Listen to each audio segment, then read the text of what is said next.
మా వ్యాపారం అట్టే ఉందన్న, పొద్దున్న నుంచి కొట్టుకున్న 10 కాయలు కొట్టుకోవాలా. అంటే ఇప్పుడు రాష్ట్రంలో ఇప్పుడు పరిపాలన ఎలా ఉందండి? ఒక మాట చెప్పాలంటే జగన్ ఉన్నంత కాలం ఎవరు పైకి రారన్న. ఎందుకంటే చదువుకున్న వాళ్ళు ఒక్కళ్ళకు కూడా జాబులు లేవు. ప్లస్ ఒక ఇంట్లో పింఛని, ఒక ఇంట్లోని తల్లికి బిడ్డకి పింఛని వస్తుంటే ఒక్కరికే రావాలని మళ్ళీ పెట్టిన పింఛని వెనక్కి తీసుకున్నారు. ఇంట్లో ఒక్కరికే వస్తుంది. ఇప్పుడు మాకు నాన్న లేడు, నాకు మా అమ్మమ్మ ఉంది. మా అమ్మకి తీసేసి మా అమ్మమ్మకి ఇస్తున్నారు. మరి ఆమె చేసుకోలేదు, ఆమెకి డబ్బులు ఎక్కడి నుంచి వస్తాయి చెప్పండి? అవును కదా. చదువుకుంటున్నారు, తల్లిదండ్రులు లక్షలు లక్షలు పోయి చదివిస్తున్నారు, వాళ్ళకి జాబులు రావట్లా. అప్పుడు రెస్పాన్సిబిలిటీ ఎవరిదే? ప్రభుత్వందే కదా. మరి అన్ని చేసినప్పుడు చదువుకున్న పిల్లలకు జాబులు ఎందుకు రావట్లేదు అన్నయ్య? జాబులు రావట్లేదు, ఒక పింఛని సరిగా ఇవ్వట్లేదు. ఇంకా జగన్ గారు ఎందుకు వస్తారు మన కాడికి?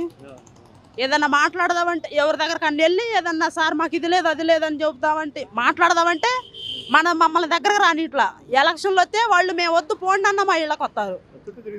చుట్టూ తిరగటం ఏంది? మా పిల్లలు ముడ్లు కూడా అడుగుతారు.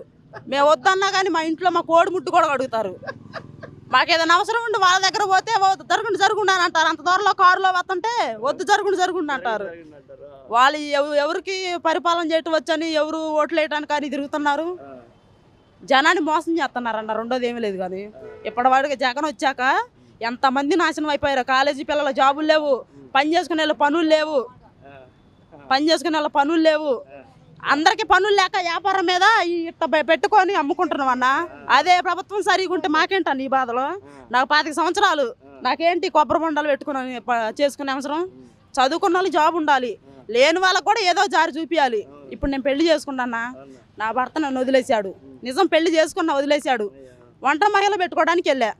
పెట్టుకుంటే నీకు ఎన్ని సంవత్సరాలు, మీ కులం ఏంది, మీరేంది, మీ ఊరేడా, రికమెండేషన్ ఉందా అంటున్నారు. మరి ఇవన్నీ చేసే బదులు మేము ఓటు ఎందుకు వేయాలన్నా? ఓటేసే హక్కుకు అయితే మాకుంది, కానీ వాళ్ళు పెడితే మాకు తినే హక్కు లేదా? ఇంకా మేము ఎట్టాని మాట్లాడాలి, ఏమని చేయాలి? ఉండాలిగా, హక్కు అనేది ఉండాలిగా. వాళ్ళు మా చుట్టూ తిరుగుతారు. ఎలక్షన్లు అయిపోయినాయి అంటే వాళ్ళ కాళ్ళ కింద దుమ్ముతో సమానం చేస్తారు మమ్మల్ని. అది మాత్రం వాస్తవం అన్న. చంద్రబాబు నాయుడు గారు మంచి చేశారో ఏం చేశారో తెలియదు. చంద్రబాబు నాయుడు గారు అయితే ఖచ్చితంగా పనులు దొరుకుతాయి. ఆయన ఉన్నంతకాలం జనానికి పనులు ఉన్నాయి. చదువుకునే పిల్లలకి బాగుంది. జగన్ వచ్చిండు, చదువుకునే వాళ్ళకి పనులు లేవు. అక్కడ ఆటోలు ప్రతిరోజు ఉంటాయన్న, ఒక్కళ్ళు కూడా పాపం పనులు లేకుండా ఉంటున్నారు. ఇప్పుడు ఫ్రీ బస్సులు పెడతా అంటున్నారు చంద్రబాబు నాయుడు గారు వస్తే. ఆ ఫ్రీ బస్సులు పెట్టుకుంటే మరి ఆటో వాళ్ళకి అసలు ఆశాంతం ఉండదు కన్నా. మరి వాళ్ళు ఏం చేసుకుని బతకాలా? వాళ్ళ కుటుంబం ఏం చేసుకుని బతకాలా? ఎట్ట బతకాలా? ప్రభుత్వం ఏదైనా చేయదలుచుకుంటే అన్న, ఇంట్లో చదువుకునే పిల్లగాళ్ళు ఒక ఇంట్లో 3-2 ఉన్నారు. వాళ్ళకి ఏదైనా మంచి జాబ్ చూపించమనండి. ఫ్రీ బస్సులు ఏం చేసుకుంటారన్న? 7 నుంచి మార్కెట్కి ఎక్కితే 10 రూపాయలు. ఆయన మంచిగా మాకు భవిష్యత్తు చూపితే 10 మేము ఇట్టుకొని ఛార్జ్ పెట్టుకుని వెళ్ళవా? మంచిగా చదువుకునే పిల్లలకి జాబులు ఇవ్వండి. పని చేసుకునే వాళ్ళకి, ఏ వృద్ధులు ఏ పని చేసుకుంటున్నారో వాళ్ళకి ఇవ్వండి. ఇంట్లో ఎంతమంది ఉన్నా పింఛని ఇవ్వటం కరెక్ట్. కనీసం ఒక మనిషి బతకాలన్నా కనీసం మరి ఇప్పుడు ఆ పెద్దమ్మ ఉంది, ఇంట్లో ఒక ఆడ మనిషి ఉండిద్ది, భర్త లేడు, ఆమెకు పెట్టేవాళ్ళు లేకనే కన్నా రోడ్ల మీద అక్కడ కూర్చొని అడుక్కొని తింటున్నారు. అదే వాళ్ళకి మంచిగా ఉంటే వాళ్ళకి ఆ ఇబ్బంది రాదు కదా. ఆ పింఛనీతోనే బతికేస్తారు. ఇంకా వాళ్ళకి ఒకళ్ళ మీద ఆధారం ఎందుకు పడతారన్న? అది నేను చెప్పేది. ఇంట్లోని 2 3 భర్త లేని వాళ్ళు అయినా సరే, వాళ్ళు భర్తలు వదిలేసిన వాళ్ళు, చచ్చిపోయిన వాళ్ళు అయినా సరే, ఎంతమంది ఉంటే అంతమంది పింఛనీయటం కరెక్ట్ అన్న. ఇంటికని పెట్టుకుంటే పైన నుంచి అవి వస్తున్నాయి, మధ్యలో వాళ్ళు తినేస్తున్నారు. మేము ఇంటికి పెట్టుకున్నాం అన్న, మాకు స్లాప్ లేదు. మా నాన్నగారు చిన్నప్పుడు సరిపోయారు, మా అమ్మ పని చేయలేదు. అమ్మాయి మేమిద్దరం పని చేసుకొని ఇట్లా రోడ్లమ్మట అమ్ముకోవాలి. వచ్చి నీళ్ళు రాకుండా చేశారు. మరి మేమేం చేసుకోవాలా? బడి చోట్లో ఉంటున్నాం అన్న, మేము గవర్నమెంట్ చోట్లో ఉంటున్నాం. వాళ్ళు మొన్న తీసేయడానికి జేసీపీ కూడా తీసుకొని వచ్చారు. వాళ్ళ కాళ్ళమే పడ్డాం. అన్న మీకు దండం పెడతాం, మాకు ఏదైనా చోటు చూపించిందా కొంచెండే అని విజయవాడ కలెక్టర్ దగ్గర కూడా వెళ్ళాం. అసలు దారి దొరకలేదన్న. మరి మాది గంపలగూడెం అన్న, తిరుగురు దగ్గర గంపలగూడెం. మా ఊరు ఎక్కడ, మేము ఉండేది 150, అక్కడికి 150 250 కిలోమీటర్లు అన్న. అక్కడ పనులు లేక ఇంత దూరం వచ్చి బతుకుతున్నాం. దేనికి? జగన్ పరిపాలన బాగుంటే బతుకుతాం. ఎక్కడ ఉండాలి అక్కడే. ఎక్కడున్నా పనులు లేవుగా. ఏం పనులు ఉన్నాయి? ఆ కాంట్రాక్టర్లో ఉంటే ఉసుక ఆఫ్ చేశారు ఇళ్ళకి లేకుండా. చదువుకున్న పిల్లలకి జాబులు లేవు, పింఛనీ లేదు. స్కూల్కి వెళ్ళే పిల్లలకి ఏమీ లేదు. యూనిఫామ్ ఒకటి ఇచ్చారన్న, గొడ్డిస్తే కాదు ఒంటి తగిలించుకొని పోతారా?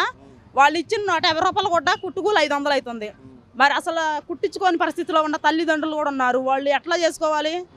ఇప్పుడు డ్రెస్ ఇచ్చారు, బాగుంది పద్ధతి. ఇచ్చినప్పుడు కుట్టుకూలు కూడా ఇవ్వాలన్నా. ఇప్పుడు వాళ్ళు పెట్టే ఖర్చులోని ప్రభుత్వం కోసం 10 రూపాయలు పెడుతున్నారు, 100 రూపాయలు అని చూస్తున్నారు. ఎవరు పెడుతున్నారు? అన్ని సమంగా ఉంటే అడగరు కన్నా. నాకు తెలిసిన వరకు అయితే జగన్ గారు వచ్చినా, చంద్రబాబు నాయుడు గారు వచ్చినా కానీ జనానికి పరిపాలన మంచిగా చేస్తే బాగుండిద్ది అన్న. ఎందుకంటే 10 మంది ఇప్పుడు మీరు ఇన్ని రోజులు బట్టి చేస్తున్నారు, ఒక్కళ్ళన్నా జగన్ రావాలని అన్నారా? జగన్ రావాలి, చంద్రబాబు రావాలి, కానీ పరిపాలన మాత్రం బాగుండాలి. చదువుకునే పిల్లలకి కంపల్సరిగా ఉండాలి జాబులు. ఎందుకంటే పిల్లగాళ్ళకి జాబులు లేక పాపం అటు ఇటు అని తిరుక్కుంటా, తల్లిదండ్రులు చేతికి తిరగగా, తల్లిదండ్రులు ఏడవ, పిల్లగాళ్ళు ఏడవ, వాళ్ళు ప్రాణాలు తీసుకోను. బాగలేదన్న పరిపాలన. అసలు ఎవరు చేసినా బాగోట్ల. అటు చంద్రబాబు నాయుడు గారు చేసినా అంతే ఉంటుంది, ఇటు వీళ్ళు చేసినా అంతే ఉంటుంది. దేని దానికే ఉండిద్ది. కానీ ఒకళ్ళు ఎవరు వచ్చినా ఏమీ చేయట్లేదన్న. కాకపోతే ఇప్పుడు మొన్న ఆయన ఫ్రీ బస్, తెలంగాణలో వాళ్ళు ఫ్రీ బస్సులు పెట్టారు, ఇప్పుడు మేము ఆంధ్రాలో పెడతామన్నారు. ఫ్రీ బస్సులు ఏం చేసుకుంటాం అన్న? మనకెందుకన్నా? చదువుకున్న వాళ్ళు జాబులు కావాలి. చదువుకున్న వాళ్ళు జాబులు కావాలి. అసలు జాబులు ఉంటే ఈ సైడ్ అంతా కిచిడీలు పెట్టుకోవడం ఎందుకు? ఆటోలు చదువుకునే పిల్లగాళ్ళు స్కూల్ మానేసి ఆటోలు తోలుకుంటున్నారు, టాపీ పనులకు పోతున్నారు, ఇళ్ళ పనులకు పోతున్నారు. ఏందన్న వాళ్ళకి బాధలో? ప్రభుత్వం అంతా మంచిగా ఉంటే బాగుండాలిగా. ప్రభుత్వం బాగుంటే అప్పుడు చదువుకునే పిల్లగాళ్ళకు కూడా బాగుంటుంది భవిష్యత్తు. ఇళ్ళ పనులు చేసుకుంటా, టాపీ పనులు చేసుకుంటా, ఆటోలు తోలుకుంటా చదువుకునే పిల్లగాళ్ళు చదువుకుంటున్నారు. కష్టపడి తినక తల్లిదండ్రులు వాళ్ళు తినకుండా ఆయన పిల్లలు పెట్టుకుని చదివించుకుంటున్నారు. చదివించుకున్నప్పుడు వాళ్ళకే చదువు తగ్గ జాబ్ ఇవ్వాలన్నా. మరి చదువుకుంటున్నారు కానీ జాబులు లేకుండా ప్రతి ఒక్కరికి ఉచిత విద్య ఉపాధి కల్పిస్తే బాగుంటుంది అన్న. ఎవరు వచ్చినా సరే కంపల్సరీగా జాబ్ చేసుకునే చదువుకునే వాళ్ళు మాత్రం జాబ్ కంపల్సరీగా కావాలన్నా. చాలామంది జాబులు లేక ప్రాణాలు కోల్పోయిన వాళ్ళు ఉన్నారు. తల్లిదండ్రులు తినక చదివించుకునే వాళ్ళు ఉన్నారు. వాళ్ళ బాధ ఆలకిచ్చి చదువుకున్న వాళ్ళకి జాబులు, పని చేసుకునే వాళ్ళకి పని, ఆటో వాళ్ళకి పని చూపిస్తే పరిపాలన బాగుంటుందని నా ఆలోచన. అది